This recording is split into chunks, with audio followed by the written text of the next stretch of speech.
140 దేశాలకు సంబంధించిన ప్రతినిధులు అందరూ మన హైదరాబాద్ రాష్ట్రానికి 25-26 రోజులు ఉండబోతున్నారు. మే 7 నుంచి మే 31 వరకు ప్రపంచ దేశాలన్నీ మన నగరంలో మన ప్రాంతంలో not only in Hyderabad, Warangal 1000 స్తంభాల గుడి కావచ్చు, రామప్ప గుడి కావచ్చు, పర్యాటక ప్రాంతాలు ఏవేవైతున్నాయో తెలంగాణ రాష్ట్రంలో అన్ని వాళ్ళు పర్యటించబోతున్నారు. తెలంగాణలో ఉన్న ప్రసిద్ధి చెందిన పర్యాటక క్షేత్రాలన్నిటి దగ్గర ఈ ప్రపంచ అందగత్తెలు ముందర అక్కడికి వచ్చి అక్కడ మిస్ వరల్డ్ కాంపిటీషన్స్ మన రాష్ట్ర ప్రభుత్వం నిర్వహించబోతుంది. ఎంత గొప్ప అవకాశము!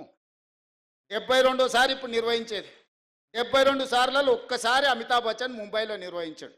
70 సార్లు ఇతర దేశాలలోనే జరిగింది. 72వసారి మన తెలంగాణ రాష్ట్రం ప్రపంచానికి ఆతిథ్యం ఇవ్వబోతుంది.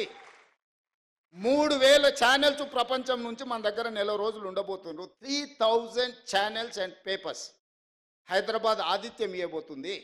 గ్లోబ్లో హైదరాబాద్ ఒక ల్యాండ్ మార్క్ కాబోతుంది.